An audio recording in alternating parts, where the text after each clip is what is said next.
Now, the number of women in England still breastfeeding 6 to 8 weeks after the birth of a child has declined. A study by Public Health England has revealed just over 4 in 10 mothers now breastfeed their babies when they are 6 weeks old. That's 42.7% of mothers compared to 43.1% in the previous study. Well, joining me now is Lottie Daly, who's a hypnobirthing teacher and mother of 3. Lottie, why do you think the number is falling? Well, there's, with breastfeeding, it's a gargantuan issue. It's multifaceted. There is no one singular reason why. And I hate the word failed. Women don't fail. I do fear that we are failed by society. We have a huge cultural shift that needs to occur for women to feel supported and for women to feel as though they matter and that mothering matters and that breastfeeding matters. The current climate is that the government has cut funding for breastfeeding supporters. There isn't enough sort of ongoing support for women in hospitals. So one trust might train their midwives, another might not be so hot on it. Things like that. Health visitors are not trained in breastfeeding.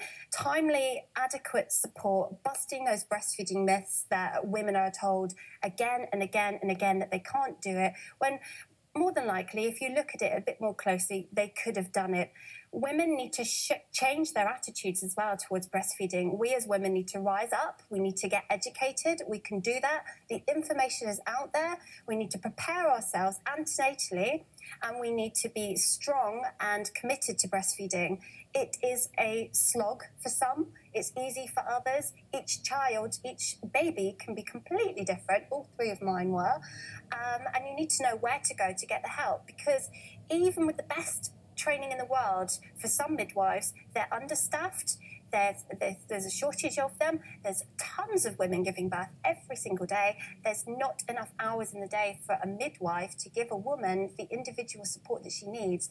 Plus, when society still calls breastfeeding akin to pooing and weeing in the street and something private, forcing women indoors with, support needs to change from everywhere. But what is the evidence that breastfeeding is so good? I mean, if we look at developing nations, breastfeeding, when the alternative is formula mixed with dirty water, is clearly the best thing. But there are issues, aren't there, with the surveys that laud how good breastfeeding is, because by and large, the people who breastfeed are the people who are perhaps in a situation where they have better housing, better education, and the child will grow up overall socially with better health, possibly because of other factors as well as breastfeeding. Well, absolutely. I mean, breastfeeding is not a magic cure, and it does not guarantee that you'll have lifelong fantastic health and get 3 degrees at university. But what it does do is it's bioavailable. It changes rapidly from whatever viruses are around, from the saliva in your mouth, your gut health. It all attributes to a tailor-made a tailor-made breast milk for your child that is second to none. There's no benefits to breastfeeding. Breastfeeding is normal. To deviate from breastfeeding is where you carry risks. There are risks to formula feeding, and we mustn't shy away from those so that we don't hurt women's feelings.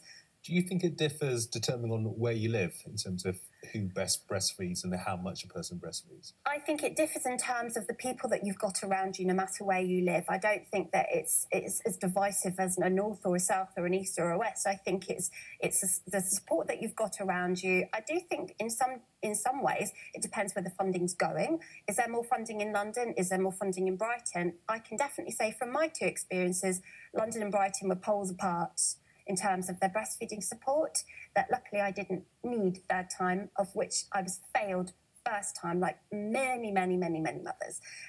It does matter. It matters in terms of cancer. It matters in terms of sudden infant death. It matters in terms of diabetes. It matters in terms of asthma. It matters in terms of all kinds of unknown health benefits that we're not even tipping the iceberg of, that can't be comparable to formula, which is a modified cow's product. Okay, Lottie, we're out of time. We're going to leave it there. Thank you very much. Thank you. For coming. No worries.